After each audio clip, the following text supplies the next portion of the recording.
X ମତେ ଧୋକା ଦେଇ ସମସ୍ତଙ୍କ ଆଗରେ କହୁଛି ତୋ ଏକ୍ସ ତୋତେ ସିନା ଧୋକା ଦବ ଆଉ କଣ ଗାଁ ସାରାକୁ ଦବ କି? କେବେ ଭାବିବୁନି ସିଧା ଘରେ ପଶିକି ମାରିବି କଣ? ଘରକୁ ସିନା ପଶି ଆସିବ କବାଟା ଖୋଲିବା ପାଇଁ କଣ ତୋ ବାପାକୁ ଧରିକି ଆସିବୁ କି? କଣ ଭୁଲି ଯାଉଛୁ କି କବାଟା ଖୋଲିବା ପାଇଁ? ଅକାତ କଣ ସମସ୍ତଙ୍କୁ ଦେଖେଇବି ଖାଲି ସମୟକୁ ଅପେକ୍ଷା କର ମୋ ଡାର୍ଲିଂ। ତୁ ବି ଗୋଟେ ଅକାତ ଦେଖେଇ ଦେ କି ମାସେ ଭିତରେ ଦିଟା ଗଇତା କର ମାଗେ ତା ଗାଁ ସାରା କହିଦେ ନା ମୁଁ ଗୋଟେ ଦେଖ ମୋର ଅକାତ ଅଛି ଦିଟା ଗଇତା କରଲି ମୁଁ ମୋର ମାସରେ ଗାଁ ସାରା ଯାଇ କହିଦବୁ।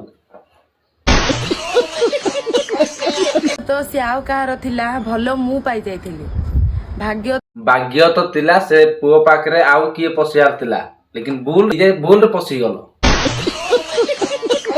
କାହିଁ ନା ସେ ପୁଅ ପାଖରେ ତ ଆଉ କିଏ ପଶିବାର ଥିଲା ଲେକିନ ତମେ ପଶିଗଲ। ଧନ ଭୁଲି ଯାଉଛ ମତେ। ମୁଁ କେବେ ତତେ ଭୁଲିନି ତତେ ମୁଁ ଅପେକ୍ଷା କରିଛି।